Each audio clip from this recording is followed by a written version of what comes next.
Where are you situated in God's kingdom?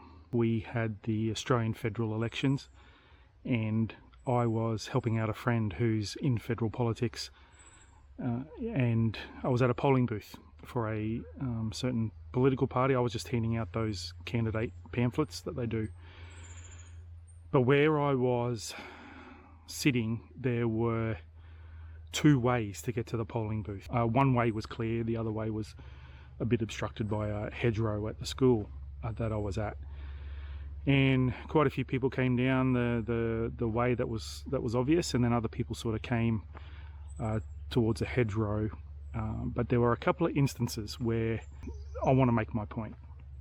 And that is, when people were coming towards the hedgerow, I was sitting down, but as soon as I saw them coming, but when I stood up, they saw what I was wearing and knew what I was there for. And then they diverted to go the long way to the polling booth. So if they had kept coming towards me, they would have gone the short way, but they decided to go the long way. And it happened a couple of times. Now, it's not really a big deal. I really don't care either way. It's whatever. But I have come to learn to notice things, even in the simplicity of life. And I sat in the camping chair and I was sort of asking God. I said, Lord, what is that? Why are sort of people noticing where I am and how I look, and understanding what I'm doing there? Why are they avoiding going the easy way? And I just felt in my spirit these words: people will avoid you based on your positioning. And so that's where my first question comes from. Where are you positioned in the kingdom? Are people avoiding you because of who you represent, because of what you do, because of your values and belief system?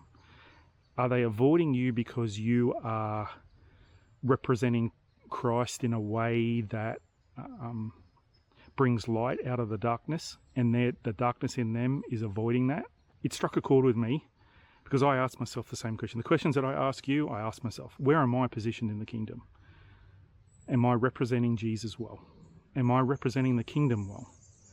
Am I living a life worthy of being the ambassador that God has called me to be? I'm going to leave you with that one to ponder for this week. Where are you positioned? Because people will avoid you based on your positioning.